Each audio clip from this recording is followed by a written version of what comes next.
There are a lot of things that go into being fulfilled in your photography, videography, cinematography journey. And a lot of the stuff that goes into that and being fulfilled has to do with the gear. And gear absolutely does matter relative to the work that you're doing. Having the right tool for the job is absolutely necessary.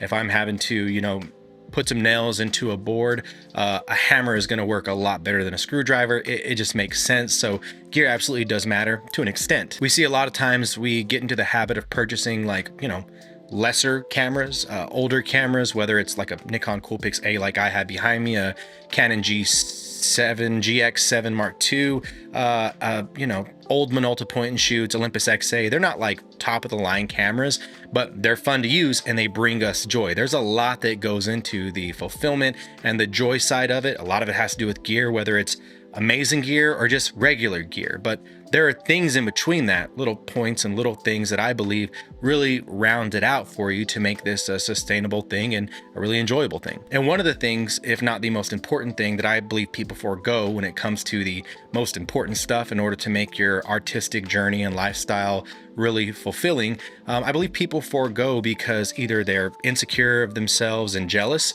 or they're just having a hard time because they're being an introvert. But I'm hoping this conversation can help us find this one little missing piece of the puzzle that I believe a lot of people are struggling to get. I think the worst thing that can happen to a photographer is isolation. Whether you are isolating yourself digitally or physically, whether you are someone who is isolating yourself because you feel you don't need anyone because you're very successful, or you're isolating yourself because you just feel like you don't want to reach out to people, or you've had a bad experience when reaching out to people. I believe that there's a way to combat those things, because the most important thing for a photographer, videographer, cinematographer, whenever it comes to getting work or just having fun, is absolutely the community aspect of it. Over the last couple of months, I've been traveling a lot. I was able to go to New Mexico with me and my wife, being able to hang out with her, take photos, walk around, relax. We traveled through West Texas and it was an absolute fantastic time. And I got to take some absolutely fantastic photos. Whether it's traveling through the small towns in West Texas and the plains with the beautiful skies that, a lot of people don't think about or know about, and taking photos of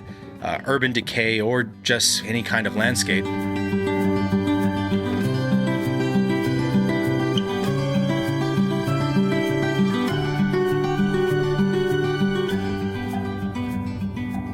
Or it's through the absolute beauty that is New Mexico, the changing land, the mountainous views, and just the architecture and the structures of this area and of this beautiful state that just make it pop.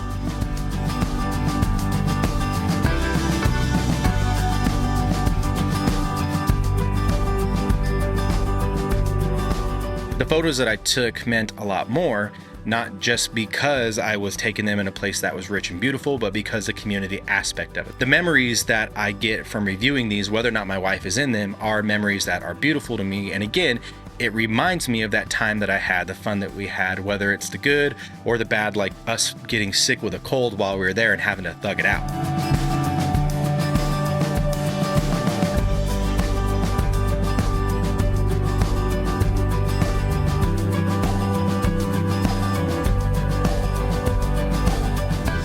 That part of community doesn't seem like a big deal. It's just me and my wife. It's just you and your significant other. It's just you and your best friend, etc.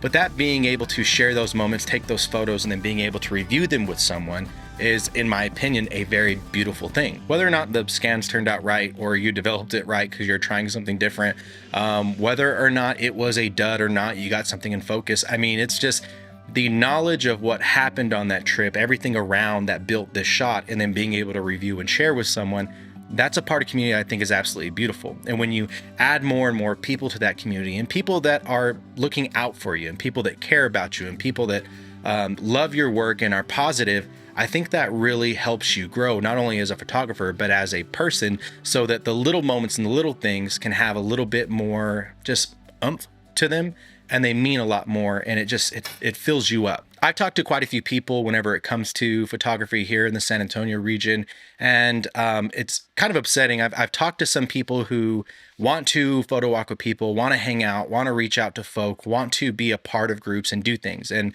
whenever places like Digital Pro Lab, which is the film lab here in San Antonio, through events, people come out and they really, really enjoy that community aspect of it. But for a lot of people, the community stops there. There are cliques. There are people that only shoot film, only shoot digital. There are the people that, they're the photographers that think we're the shit photographers, and they talk shit about everybody else behind their back, or they make fun of them to their face, which whole other story to get into with that, and we will touch on that. Or they're just nervous because they don't do it for any professional work. And you have people with these giant ass cameras or these professional ass cameras, and they're coming with their cell phone, or they're coming, with a point and shoot that they got at a garage sale. It's these things that are always barriers to that community aspect. When it's something that's advertised and everyone's coming out for it, and you from different places and stuff like that, it's easy because you're drawn to it because of the open invitation. But it's a lot harder whenever you're trying to create your own invitation, or those invitations become a little bit more, clicked up and sectioned because you may not be in with the in crowd or just in with anyone in particular. There's also the aspect of just not knowing the lay of the land, not knowing where to go, not knowing how to do things, or just not feeling safe going alone, that are honestly barriers to people going out and enjoying photography. And that's where community steps in and is able to foster a safe environment, but also foster kind of confidence in people to be able to go out and do this themselves. I was just in San Francisco hosting an event with the Color of Coffee Collective. The event is called Coffee Cameras and Community, and we're holding it with the Cameras and Coffee Club in San Francisco. Guys like Instagram names Tara Weezy, Brandon Ruffin, Rough Draft, Reggie Ballesteros was there. These are people that were on our panel. Shout out Elvin, shout out Zach, shout out Dre Wick. People that care about the community. We were able to have a meetup with them that included a panel at Kinfolk's Coffee in Oakland. Great place. I recommend if you're in the area, check it out.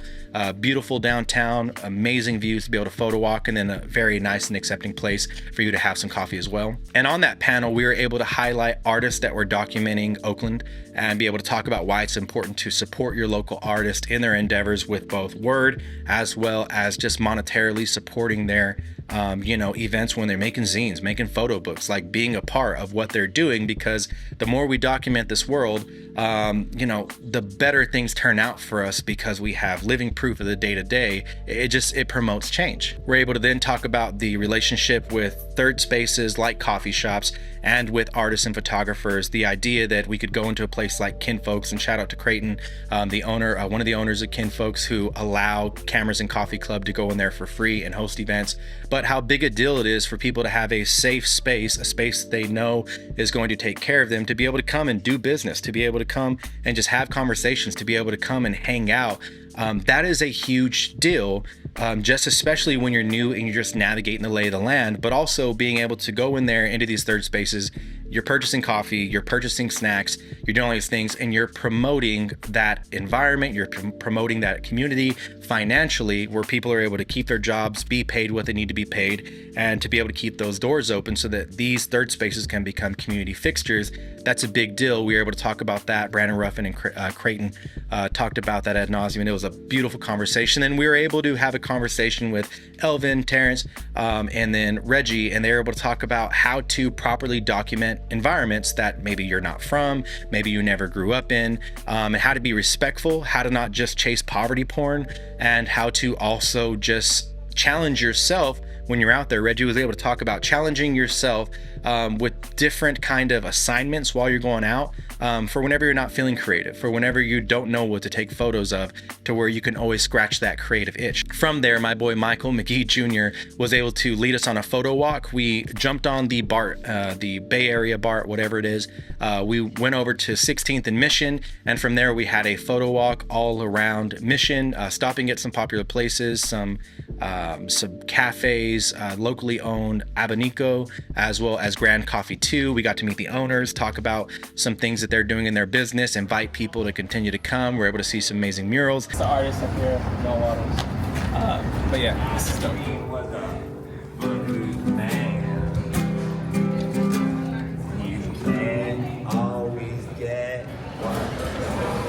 You want like a financial plan? In general. And then we stopped at Fellow Coffee, or Fellow Products, so we could have a coffee for all training. These are free trainings that the Color Coffee puts on, introducing people to specialty coffee, different brewing methods, just answering questions, and it was just a nice big hangout. We were able to chill and relax. That was something that created community And we were able to add on to what was already being done by Cameras and Coffee Club. But it created this aspect of community for one day that was super just fulfilling, period. More than the attendees, more than the fact that it was a great event, more than the fact that I got to meet great people, it was the fact that there were so many people that were meeting from the first time, from different areas of the Bay, from different areas of just the world. Even someone from Connecticut came over. It's a big deal whenever you get to just relax, talk to people about things you like to talk about, to be able to nerd out about coffee, be able to nerd out about cameras, and just talk and not feel judged and not feel like you don't get this, you don't get that, oh, you know, you're not good enough for this, or you're not good enough for that. There are people that were just hobbyists. There are people that shot only film, only digital. There are people that were professional. There were people that were retired photographers. I mean, the whole nine was there. But the biggest thing about the whole nine being there was the whole nine was entering into amazing conversation with each other that was judgment free, that was honestly pretentiousness free, and more importantly, that was so exciting that people were saying how they couldn't wait for the next event to happen. That is a huge deal. We talked to a lot of people and that was their first photo walk. We talked to a lot of people and they had never heard about Cameras and Coffee Club, but they live in the Bay Area and were able to make that connect. Being able to help people find their tribe and find the group of people that they connect with so that they can continue to enjoy and have fun with photography is a big deal. And part of that is the fact that the people from the Cameras and Coffee Club were so welcoming, dapping people up, saying what's up to people, shaking hands, kissing babies, doing the whole nine, and making people feel like they were invited no matter what. That's a big deal. But sometimes photographers, if not all the time, take themselves too serious and think, I don't have time for others, I don't have time for that. Or unless someone has a certain level of notoriety, I don't want them to hang out with me. I'm not going to invite. If you're inviting someone because they have a lame ass YouTube channel with 16,000 people, but you're not inviting someone you see who you're having conversation with that has a starter camera and they don't dress as cool as you probably would like them to, you're just a dude. And that's weird. When you look at people as just transactional, relationships, that is absolutely weird. That is wrong. And you're what's wrong with the photography community per se, whenever it comes to keeping people feeling like they're safe and accepted in this community. I know there are going to be a lot of people that says, oh, you should just go out and shoot for yourself. You don't need blah, blah, blah. This generation, everyone's too soft. I don't care. Fight me physically. I don't care. You should be a kind person to people, especially when 90% of the people that are being unkind, y'all aren't shit. Y'all aren't special to the photography game. There is nothing that separates you from me throwing 40 of your photos in a pile with 40 photos of someone that has been only shooting for a couple of years and has a 1.8 lens. Ain't shit special. Some people will like your photos, some people will like their photos. Ain't shit special about any of us. What's so crazy to me is there are so many people that have quote unquote made it in the photography game. And I could list off like 5 or 6 people that have made it in the photography game, and I'm nobody on YouTube. I'm nobody in real life. And they have been so kind to me.